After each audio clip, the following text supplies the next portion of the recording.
Coucou à tous mes amours, j'espère que vous allez bien et j'espère aussi que vous avez passé une très bonne fête de la Tabaski et comme on le dit, Balen Ma'ak, je vous demande pardon à tout le monde, que ce soit musulman ou chrétien ou autre religion qui m'en suivent, je vous demande pardon.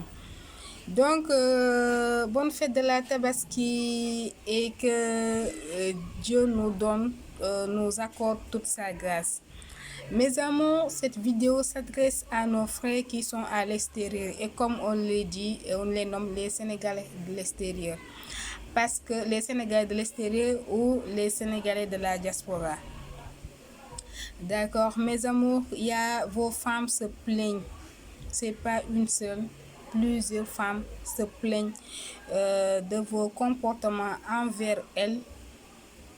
Et ce n'est pas la première fois que j'ai fait une vidéo concernant cela et la situation est devenue de plus en plus pire.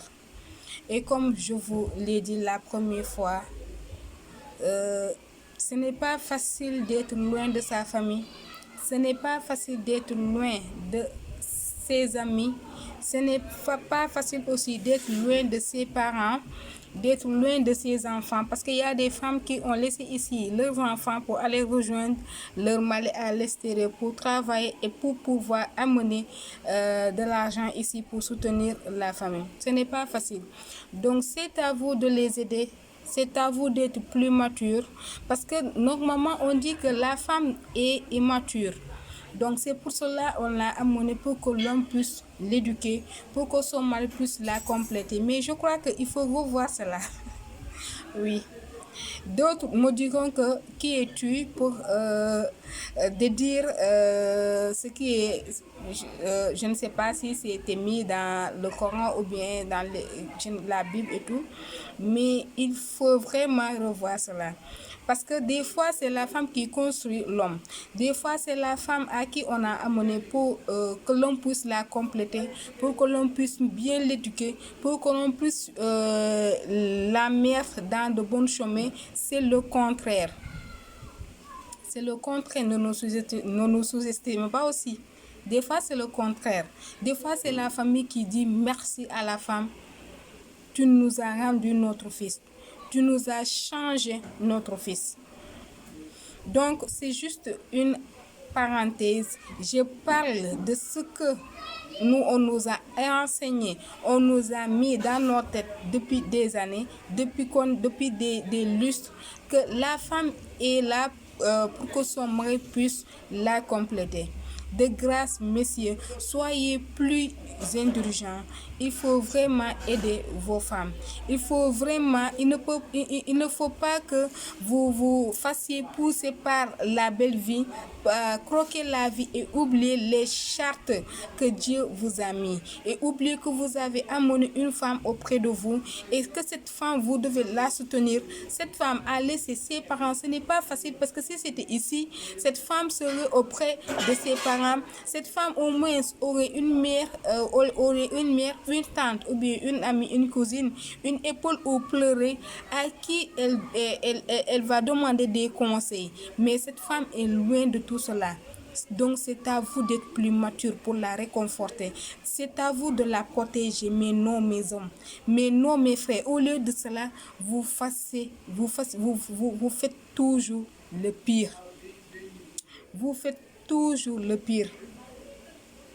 Une dame m'a dit, Aïcha, moi, c'est vrai que c'est mon mari qui m'a amené ici, donc on travaille et chaque fin du mois, je lui donne de l'argent pour au moins nos projets que nous devons faire au village. Et entre-temps, monsieur a pris une deuxième femme, une femme qu'il n'a jamais vue. Une femme à qui son copain, son ami lui a donné, il l'a épuisé et il l'a épousé. Et il a pris tout l'argent qu'on a pu collecter durant toutes ces années et il l'a donné à la femme pour que cette femme puisse gérer ça. Elle m'a dit, il m'a ouvert les yeux parce que maintenant je garde mon argent, je ne lui donne rien en compte sur ce que je fais et Je vais faire mes activités sans lui. Imaginez cela, une bonne femme qui travaille. C'est vrai que c'est vous qui l'avez amenée à l'extérieur. Mais il y a certaines femmes qui, quand elles sont à l'extérieur, elles ne vous donnent rien. Même rendre compte de ce qu'elles gagnent, nada. Elles ne le font pas parce que c'est à cause de ces comportements indignes que ces femmes que ces femmes se radicalisent sur ce qu'elles ont, que ces femmes ne font rien pour vous. Donc vous avez une bonne femme, elle n'a pas vu cela, elle n'a pas pris en compte qu'un jour vous pourrez la trahir. Elle vous donne son argent, l'argent qu'elle travaille, et vous dit: monsieur, mon mari, prenez ça pour au moins après on va acheter une maison, ou bien on va faire tel travaux, ou bien on va faire telle activité au village. Vous prenez tout l'argent qu'elle a travaillé et le vôtre, vous le donnez à une autre femme pour que cette personne puisse gérer ça. Vous imaginez? Vous imaginez? Cette femme sera toujours blessée. C'est une blessure qui ne va jamais se cicatriser. Et malgré tout cela, elle garde ça au fond d'elle. C'est très très difficile. C'est très difficile à vivre. Et c'est une blessure que je vous dis, ça ne va jamais se cicatriser. Et malgré tout ça, cette femme a gardé ça pour elle. Elle continue à travailler. Elle se dit: je ne vais rien lui dire. Je ne vais rien lui reprocher. Parce que même si je lui reproche cela, ça sera encore plus pire. Il va me dire des propos blessants. Il va me dire ce qu'il veut. Et je ne veux pas en arriver là. Je préfère le laisser et je vais continuer à travailler. Maintenant, je saurai comment gérer mon argent. Cette femme a laissé ses enfants ici, avec ses parents, avec sa sœur, et est partie rejoindre son mari. Ses enfants, ce sont ses parents, le grand-parent qui les chasse. Ce sont les parents de la femme qui ont les enfants, qui se sachent de l'éducation de leurs enfants. Parce que imagine, l'éducation de ton enfant, ce n'est pas l'argent que tu envoies. Mais il y a des gens qui les suivent. Il y a des personnes qui les suivent. Il y a des personnes qui les lavent. Il y a des personnes qui font le linge et tout. Il y a des personnes qui se soucient quand l'enfant n'est pas là. Il faut que je me soucie de l'éducation de l'enfant. Il faut que je me soucie de sa santé, de sa propreté, de sa sécurité. Parce que ses parents ne sont pas là. C'est très important. Il faut vraiment respecter la personne à qui tu as donné la garde de ton enfant parce que tu n'es pas là. Donc la femme m'a dit, après cela, monsieur a acheté un iPhone 13 à sa deuxième femme. Moi qui travaille et qui lui donne mon argent, il ne m'a jamais donné un franc pour que je puisse au moins me satisfaire. Je disais que cet argent, c'est pour nos projets. Donc pour la Tabaski, monsieur a acheté un iPhone 13 à sa deuxième femme. Il a acheté un mouton à sa deuxième femme. Et après, il a dit à sa femme: cette année, je ne vais pas acheter un mouton pour tes parents. Que mes enfants aillent rejoindre ma deuxième femme, passer la Tabaski avec elle. Excusez-moi, vous imaginez cela? Vous imaginez cela? Les parents qui ont gardé tes enfants pendant des années, les parents à qui tu as épousé leurs enfants, leur enfant, leur fille, tu l'as amené auprès de toi. Et tu dis que tu ne vas pas acheter un mouton et que tes enfants sortent de là-bas pour aller passer la Tabaski chez ta deuxième femme et après revenir pour que les grands-parents les gardent. Vous imaginez cela? Vous imaginez cette douleur que cette femme est en train de subir auprès de son mari? Et il y en a beaucoup d'exemples. Donc, mes chers frères, revoyez vos comportements envers vos femmes qui sont à l'extérieur avec vous. Soyez plus responsables. Et quand il ne vous errez pas, quand ça ne va pas, il faut aussi faire des